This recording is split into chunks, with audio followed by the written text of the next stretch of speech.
ಸ್ವರ್ಗದ ಕನಸನ್ನ ಬಿಟ್ಟು ಬಿಡು, ನರಕದ ಭಯವನ್ನ ಬಿಟ್ಟು ಬಿಡು. ಯಾರಿಗೆ ಗೊತ್ತು ಯಾವ ಪಾಪ ಯಾವುದು ಪುಣ್ಯವೆಂದು. ಆದರೆ ಇಷ್ಟನ್ನೇ ನೆನಪಿನಲ್ಲಿ ಇಟ್ಟಿಕೋ, ಯಾರ ಮನಸ್ಸನ್ನು ನೋಯಿಸಬೇಡ. ಸ್ವಾರ್ಥಕ್ಕಾಗಿ ಯಾರಿಗೂ ಕೂಡ ಕಣ್ಣೀರು ಹಾಕಿಸಬೇಡ. ಉಳಿದಿದ್ದೆಲ್ಲವನ್ನ ಭಗವಂತನಿಗೆ ಬಿಟ್ಟು ಬಿಡು. ಇಲ್ಲಿ ಸಂಬಂಧ ದೊಡ್ಡದಲ್ಲ, ಇಲ್ಲಿ ಪದವಿಯೂ ಕೂಡ ದೊಡ್ಡದಲ್ಲ, ಹಣವಿದ್ದವನು ದೊಡ್ಡವನಲ್ಲ. ಯಾರು ಕಷ್ಟದ ಸಮಯದಲ್ಲಿ ಮನುಷ್ಯತ್ವಕ್ಕೆ ಬೆಲೆ ಕೊಟ್ಟು ಹೆಗಲಿಗೆ ಹೆಗಲು ಕೊಡುವನೇ ನಿಜವಾದ ದೊಡ್ಡವನು. ಒಂದು ಸಾರಿ ನಾರದರು ಶ್ರೀಕೃಷ್ಣ ಪರಮಾತ್ಮನನ್ನ ಒಂದು ಪ್ರಶ್ನೆಯನ್ನ ಕೇಳಿದರು. ಸ್ವಾಮಿ, ಮರಣಕ್ಕೂ ಮೋಕ್ಷಕ್ಕೂ ಏನು ವ್ಯತ್ಯಾಸ? ಆಗ ಶ್ರೀಕೃಷ್ಣ ಪರಮಾತ್ಮನು ಅದ್ಭುತವಾಗಿರುವ ಮಾತನ್ನ ಹೇಳುತ್ತಾನೆ. ಆಸೆಗಳು ಉಳಿಸಿಕೊಂಡು ಉಸಿರು ನಿಂತರೆ ಅದು ಮರಣ. ಉಸಿರು ನಿಂತಾಗಲೂ ಕೂಡ ಆಸೆಗಳು ಇಲ್ಲವಾದರೆ ಅದುವೇ ಮೋಕ್ಷ. ನಂಬಿ ಬಂದ ಮನಸ್ಸಿಗೆ ಯಾವತ್ತಿಗೂ ಕೂಡ ಮೋಸ ಮಾಡಬೇಡಿ. ಯಾಕೆಂದರೆ ಆ ಮನಸ್ಸು ನಿಮ್ಮನ್ನೇ ಅತಿಯಾಗಿ ನಂಬಿರುತ್ತದೆ. ಆ ಮನಸ್ಸನ್ನು ಕಳೆದುಕೊಳ್ಳಬೇಡಿ. ಅಂತಹ ಮನಸ್ಸು ಸಿಗುವುದು ಒಂದೇ ಬಾರಿ. ಒಂದು ಸಲ ಆ ಮನಸ್ಸು ಹೋಯಿತೆಂದರೆ ಹುಡುಕಿದರೂ ಕೂಡ ಮತ್ತೆ ಸಿಗುವುದಿಲ್ಲ. ಬಾಗುವುದರಿಂದ ಸಂಬಂಧಗಳು ಉಳಿಯುವುದಾದರೆ ಬಾಗಿಬಿಡು. ಆದರೆ ಪ್ರತಿ ಬಾರಿಯೂ ಕೂಡ ನೀನೇ ಬಾಗುವುದಾದರೆ ಆ ಬಾಗುವುದನ್ನೇ ಬಿಟ್ಟು ಬಿಡು.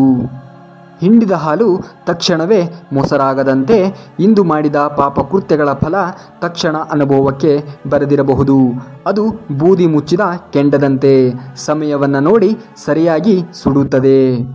ಸಹಾಯ ಮಾಡಿದವರನ್ನೇ ದೂರ ಮಾಡಿದರೆ ಆ ದೇವರು ಕೂಡ ದೂರವಾಗುತ್ತಾರೆ. ಏಕೆಂದರೆ ದೇವರು ಯಾರ ರೂಪದಲ್ಲಾದರೂ ಬರುವುದು ನಿಜವೇ. ಭಗವಂತ ನಿನ್ನ ಪ್ರಾರ್ಥನೆಗೆ ತಕ್ಷಣ ಪ್ರತಿಫಲ ಕೊಟ್ಟರೆ ನಿನ್ನ ವಿಶ್ವಾಸವನ್ನು ಇನ್ನೂ ಗಟ್ಟಿ ಮಾಡಿದ್ದಾರೆ ಎಂದರ್ಥ. ನಿನ್ನ ಪ್ರಾರ್ಥನೆಗೆ ತಕ್ಷಣ ಪ್ರತಿಫಲ ಸಿಗದಿದ್ದರೆ ನಿನ್ನನ್ನು ಪರೀಕ್ಷೆ ಮಾಡುತ್ತಿದ್ದಾನೆ ಎಂದರ್ಥ. ನಿನ್ನ ಪ್ರಾರ್ಥನೆಗೆ ಯಾವತ್ತಿಗೂ ಕೂಡ ಪ್ರತಿಫಲ ಸಿಗದೇ ಇದ್ದರೆ ನಿನಗೆ ಅತ್ಯುತ್ತಮವಾಗಿರುವುದು ಕಾಯ್ತಾ ಇದೆ ಎಂದರ್ಥ. ಜೀವನದಲ್ಲಿ ಖುಷಿಯಾಗಿ ಇರಬೇಕೆಂದರೆ ಬಂದಂತೆ ಬದುಕಬೇಕು, ನುಡಿದಂತೆ ನಡೆಯಬೇಕು, ಗೆದ್ದರೆ ಬಾಗಬೇಕು. ನಮ್ಮ ವಾದ ಸರಿ ಇದ್ದರೂ ಕೂಡ ಸುಮ್ಮನಾಗಬೇಕು. ನಮ್ಮ ತಪ್ಪು ಇರದಿದ್ದರೂ ಕೂಡ ಕ್ಷಮೆಯನ್ನ ಕೇಳಬೇಕು. ಮನಸ್ಸಿನಲ್ಲಿ ನೋವಿದ್ದರೂ ಕೂಡ ಮುಖದಲ್ಲಿ ಮಂದಹಾಸವಿರಬೇಕು. ಸೋತರೂ ಕೂಡ ಮತ್ತೊಮ್ಮೆ ಪ್ರಯತ್ನಿಸಬೇಕು.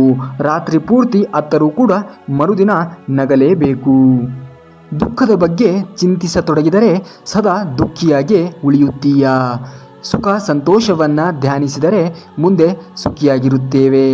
ಯಾಕೆಂದರೆ ಮನಸ್ಸು ಹೆಚ್ಚಾಗಿ ಯಾವುದರ ಬಗ್ಗೆ ಧ್ಯಾನಗೊಳ್ಳುವುದೋ ಅದೇ ಸಕ್ರಿಯವಾಗುವುದು. ಧ್ಯಾನ ಮತ್ತು ಏಕಾಗ್ರತೆಯೇ ಈ ಪ್ರಪಂಚದ ಅತಿ ದೊಡ್ಡ ಸಾಧನ. ಒಬ್ಬ ಶ್ರೀಮಂತ ದೇವರ ಬಳಿ ಹೋಗಿ ಕೇಳಿದನಂತೆ, ಹಣ ಕೊಡುವೆ, ನೆಮ್ಮದಿ ಕೊಡುವೆಯಾ ಎಂದು. ಅದಕ್ಕೆ ದೇವರು, ಅದು ನಿನ್ನೊಳಗೆ ಇದೆಯೇ, ಅದನ್ನು ಹುಡುಕಿಕೋ ಎಂದನಂತೆ. ನೆಮ್ಮದಿ ಬೇರೆ ಎಲ್ಲೂ ಕೂಡ ಇಲ್ಲ, ಅದು ನಿಮ್ಮೊಳಗೆ ಇದೆ. ಜೀವನದಲ್ಲಿ ಅತಿ ಕಠಿಣವಾಗಿರುವಂತಹ ಸಂದರ್ಭಗಳು ಎದುರಾದಾಗ ಮನಸ್ಸಿನ ಯಾವುದೋ ಒಂದು ಮೂಲೆಯಲ್ಲಿ ಎಲ್ಲವೂ ಒಳ್ಳೆಯದೇ ಆಗುತ್ತದೆ ಎನ್ನುವಂತಹ ಧ್ವನಿ ಕೇಳಿಬರುತ್ತದೆ. ಆ ಧ್ವನಿಯು ಸಾಕ್ಷಾತ್ ಆ ಭಗವಂತನದ್ದೇ ಆಗಿರುತ್ತದೆ. ನಮ್ಮದಲ್ಲದ ತಪ್ಪಿಗೆ ವಾದಿಸುವುದಾಗಲಿ ಸಮರ್ಥನೆ ಮಾಡುವುದರಿಂದಾಗಲಿ ಯಾವ ರೀತಿಯ ಪ್ರಯೋಜನವೂ ಕೂಡ ಇಲ್ಲ.